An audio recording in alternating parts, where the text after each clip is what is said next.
Hello, everyone, and thank you for having me. I'd like to begin by acknowledging the traditional owners of the land on which we're meeting today and pay my respects to the elders past, present and emerging. I'd also like to thank you for the opportunity to speak.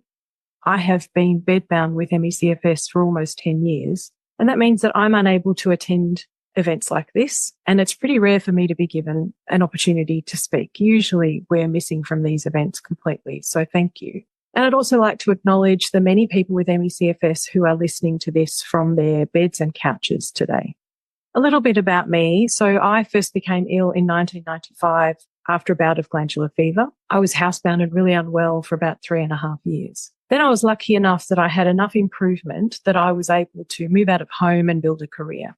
I got registered as a psychologist, worked in the field for many years, and I lived a pretty good life. I thought I was recovered, but I wasn't really because I still had lots of limitations. I wasn't able to work full time and I struggled with exercise, but I really tried hard to live like everybody else and do all the things that I hadn't been able to do.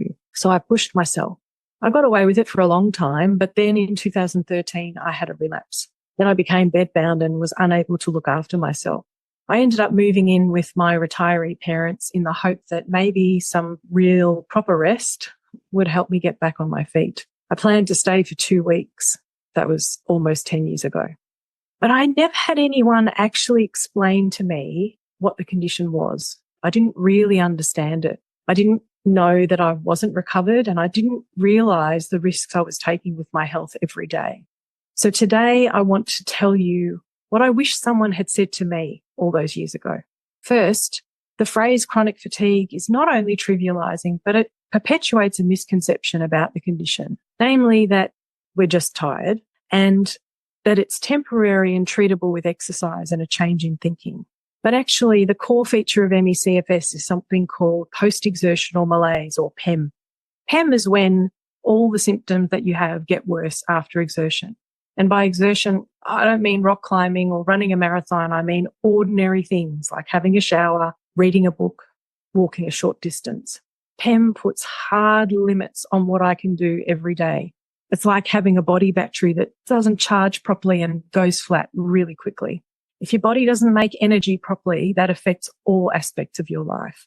So PEM means that there are some things that I just can't do at all, like running, swimming, but ordinary things as well, like vacuuming, grocery shopping. For me, it means that I'm reliant on my elderly parents for almost everything: cooking, cleaning, taking me to medical appointments. PEM also means that while there are some things that I can do, I have to ration my energy because I can't do them all at once. So I can have a shower if I sit down, but it takes me several hours to recover. So I can only do that once a week or so, sometimes less. PEM also means that there's a toll for everything that I do. So I'm talking to you today and I sound okay, but later today, I will lose the ability to speak. I'll struggle to think. I won't be able to make even simple decisions. I'll be in pain and I'll have difficulty breathing. And it'll take me more than a week to recover from this. And I've been preparing for this presentation for weeks to make sure that I had the energy, which has meant that I've had to give up other things in order to do it. And I'm only able to talk today because I'm lucky enough to have had some improvement over the last few years. So at my worst, I couldn't shower independently. I couldn't be left alone for more than an hour because I was a falls risk. I needed someone to cut up my food and feed me. So I really wish I could go back to that person that I was more than 10 years ago and warn her.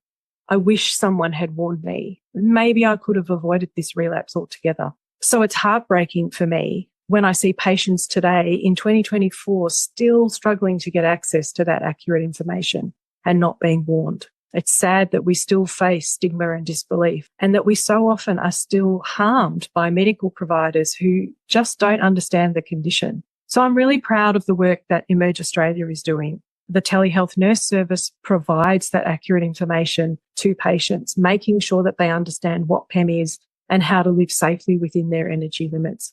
And the education unit is making sure that clinicians understand the condition and that they know that even though there are no evidence-based treatments at the moment for ME/CFS, there are things that they can do. And at the very least, we can make healthcare safe for patients. When this government was elected, they promised that there would be no one left behind. Unfortunately, Australians with ME/CFS have been. Just one example, the rules for accessing the Medicare rebates for telehealth services require that patients will have been to a clinic to have a face-to-face appointment with a GP in the previous 12 months. If you are housebound or bedbound and unable to get to a clinic, you can't access those services. Or you can push yourself to get to a clinic and then it takes days or weeks to recover from that appointment. We shouldn't have to feel worse in order to access healthcare that's supposed to help us feel better. So I'd like to ask you today to please stop leaving us behind. The Long COVID Inquiry report summarised what we need really well. We need clinical guidelines that reflect current evidence, and we need increased funding for research, patient support, and clinical education. So I'd just like to touch on two of those, clinical guidelines and patient support. First, Australia's clinical guidelines for ME/CFS are more than 20 years old. They're based on an outdated conceptualisation of the condition as something that's temporary and treatable with exercise and CBT. These outdated guidelines not only impact the quality and safety of the medical care that patients receive, but also our ability to access things like NDIS, so that people like me, despite being bedbound and reliant on carers who themselves need support, have been unable to access the NDIS.